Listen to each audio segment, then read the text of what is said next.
Good morning, energy community and LinkedIn community, to this week's episode of Coffee with Jim and James. I have to tell you, I could barely sleep last night. When I think about Black Hills Energy and over a million customers served in the 8 states, yeah, that's first and foremost. But all of a sudden, I thought back, James, you're going to like this, back to my heyday, back to the day of traveling I-90 West on my hog, my bike, wind blowing, my hair, well, I used to have hair, blowing back on my way to Wall Drug. I mean, my bike was fearless. Kawasaki 125. Well, I made it to the rally. The bikers thought it'd be a cute wall decoration. I hope that bike's doing well. It was a long Greyhound bus ride home. Anyways, that's a tangent. James, come in, get me off this tangent. Let's get us back on track. My co-host, as always, the yin to my yang, Mr. James Cross. James, how are you today? I'm good. For those that don't know, we're recording on election day. So when this airs, we'll figure out what this was all for. But we are almost giddy and nervous to have our guest on today, Mr. Brian Dresel from Black Hills Energy. Brian, good morning. Good morning. Thanks, guys. That's quite a buildup. I hate to think about anybody being nervous about talking to me. Yeah. Brian's been a long friend of ours in the industry. I can go back. My tenure with EWN isn't as long, but I by proxy, I feel like I knew Brian before I knew him, before I even met him. But we've had a lot of run-ins since then. But we're super excited to have you on board today. And for those that don't know, Brian's pretty much an expert at these. If we rewind it back when Coffee with Jim and James started, Brian would have had more podcasts under his belts than Jim did. So well, that's not, I had zero. No pressure, Brian. But we expect quite a bit from you. Yeah. All right. Well, I'll try not to disappoint, but thanks for that. Well, Brian, let me throw in a softball here, and if I can ask a question, really just to give a little bit of your background, because it is an unbelievable background of depth and breadth. So can you just give our audience a little bit about you and who you are and where you come from and what you've experienced? All right. Yeah, Jim, I'm happy to do that. I've been around the gas industry since 1990, so I'm going back to before we even had operator qualification, which seems like a long, long time right now. But I'm currently the technical training and operator qualification manager for Black Hills Energy, and I'm based in Council Bluffs, Iowa. And before I came to Black Hills, I spent about 25 years with a gas company in the Kansas City, Missouri area. So a lot of experience in Kansas City. Then I worked for PHMSA, the Pipeline and Hazardous Materials Safety Administration, for a few years, which was a wonderful experience. I learned so much more about code and what other operators are doing out there. So it was a great experience. And I ended my time with PHMSA as an instructor in their Inspector Training and Qualification Center in Oklahoma City, where I got to train state and federal pipeline safety inspectors. So it was a great experience. That's awesome. Yeah.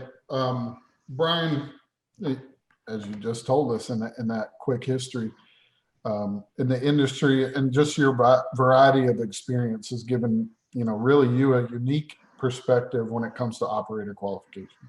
So when we go back to the origin of the OQ rule and all the way through the current and even looking into the future, what do you see? And can you speak a little bit on that evolution and where you feel the biggest opportunities might be moving forward for our industry's growth in OQ? Sure, James. Yeah, and a lot of people don't realize this, but the OQ rule really goes all the way back to 1992 when it was mentioned in the Pipeline Safety Act in 1992. It wasn't fully implemented until 2002.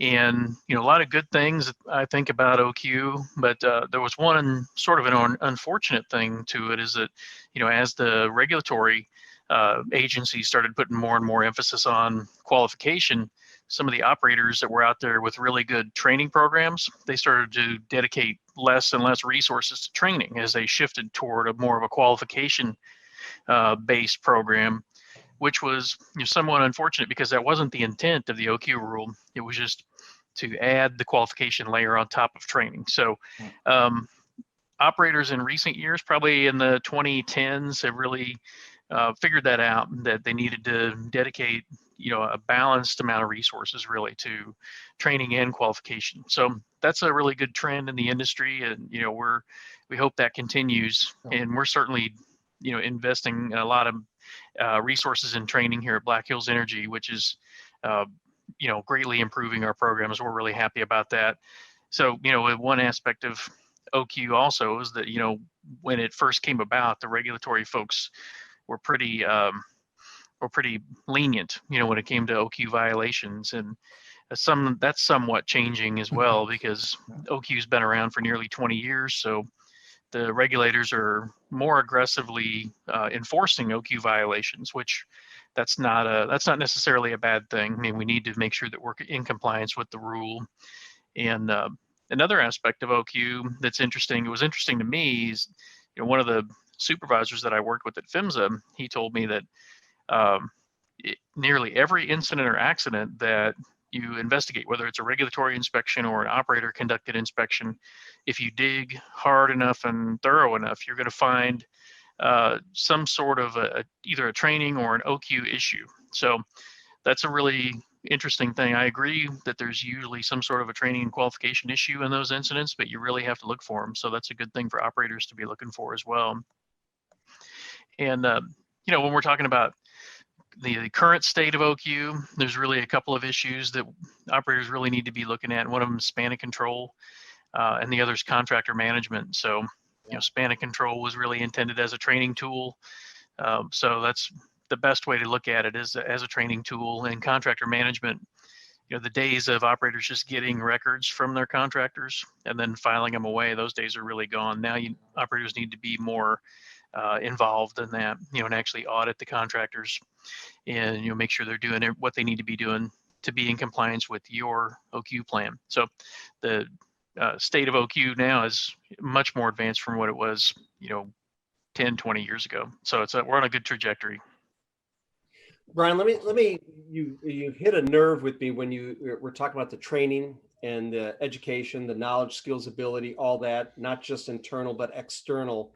And it also raised a point. I was making fun today about my travels across I-90, but I-90, as we know, is a corridor that has very extreme conditions.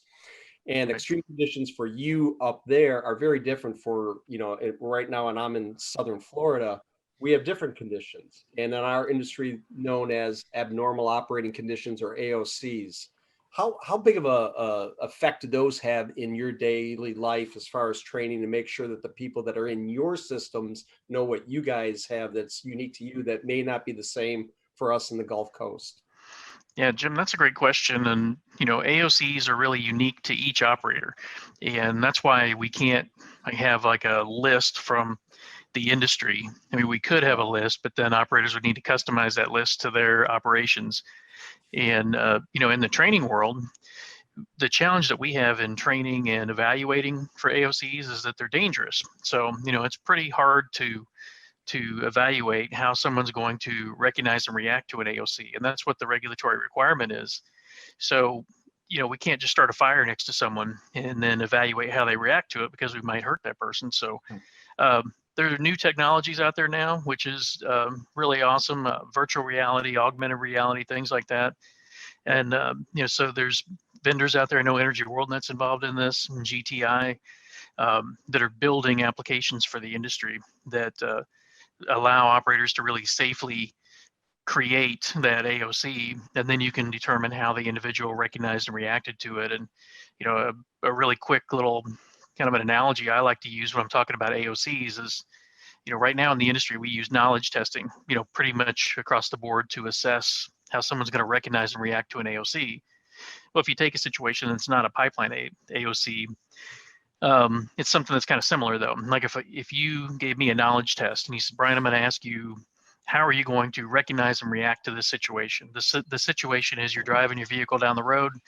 You see a snake come out from under the seat of your vehicle as you're going 70 miles an hour down the interstate. How are you going to react to that? And my answer is going to be, well, I would apply the brakes slowly, turn on my signal, make my way to the shoulder, put the vehicle in park, turn on my four-way flashers, exit the vehicle safely. Well, that's not what I'm going to do in a real situation at all. I'm going to probably wreck my vehicle. They're going to need the jaws of life to get me out of my vehicle, because I'm probably going to go right off the road because it's going to scare me.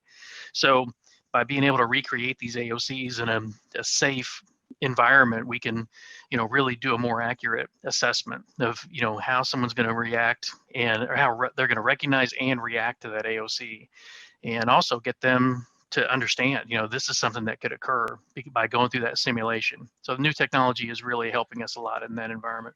And Brian, you and I both, and Jim, even Jim, to have donned a headset and, experienced that firsthand and been a part of this kind of beta portion of it. And there's really nothing like it. That freedom to fail, as we talk about, which sounds like a negative term, but really being able to be in that situation, get your bearings, understand it, feel it.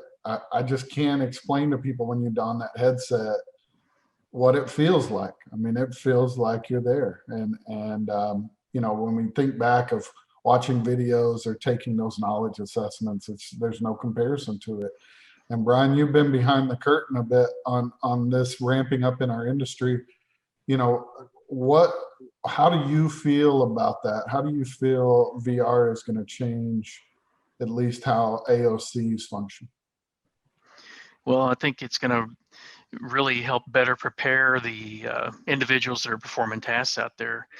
If you think about it, like if you can create a fire in that virtual reality situation, other folks may look at this and say, well, it's not realistic. Well, it feels very realistic because of the immersive nature of the technology. And I mean, if you can have someone where they're actually performing a function and then that fire, breaks out or whatever happens, it's pretty realistic. And then you get to go through the same adrenaline rush and everything as the person responding to it as you would if it was happening in real life, only there's no danger. So I think it's going to really better prepare our workers in the industry for the challenges they face from AOCs. It's really an equalizer. I've put it on. I put the headset on. We've been at shows or whatever and had it out, and had people come up and say, "I never did that. It's just video game stuff," or my grandson has one of those, or whatever that comment might be. But I tell them, I just give it 1 second. Just put that headset on, look around, and I tell you it'll change your mind. And it's funny how quickly it really does. It levels that playing field when it comes to that experience. But Brian, you guys are doing innovative things. There's no question. I've got one more question for you. Very important question, most important question of the day. No doubt about it. So hopefully you studied for this one. Brian, do you love what you do? Oh, absolutely. I wouldn't be doing it if I didn't.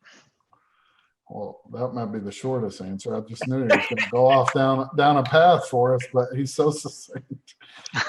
There's no question. And what you've already done for the industry, being a recovering, as Steve Allen always says, a recovering regulator. Very important for us to be able to see what you're doing the great things you're doing out there. We appreciate you. Keep doing those. We're thankful you were on the show today. Any parting thoughts? Well, something occurred to me when we were talking about virtual reality. Is we did a demonstration, and it was where we went up in a lift, and it's a virtual reality simulation. Our feet are on the ground. We went up in this lift and had some individuals who were afraid of heights, and you could actually see their knees start to shake because of the realism of it. So that tells you how realistic that is. So no, I think that a lot of great things happen in our industry right now, and I'm excited to be a part of it, and appreciate the opportunity to visit with you guys today. You bet. It's absolutely our pleasure. If we don't have anything more, James, I can wrap us up and let's do it. Yep. Send us down the road so we can get on with the great day. Brian, thank you on behalf of James and I for joining us today. Again, longtime alliances, friends. We appreciate you. We appreciate everything that you're doing in the industry. I would absolutely encourage our audience to definitely connect with Brian, follow Black Hills Energy, see all the good things that they're doing. They want the best for our industry, our people, and first and foremost, I'll put these words. I'll probably put them in Brian's mouth, but safety first. Let's do everything safe. That's a cornerstone, the keystone to everything. So again, please connect with Brian, follow Black Hills Energy. We hope that you all stay safe. Have a great day. God bless you. God bless our industry. And then till next time on Coffee with Jim and James, have a great week. Take care, everybody. Bye-bye.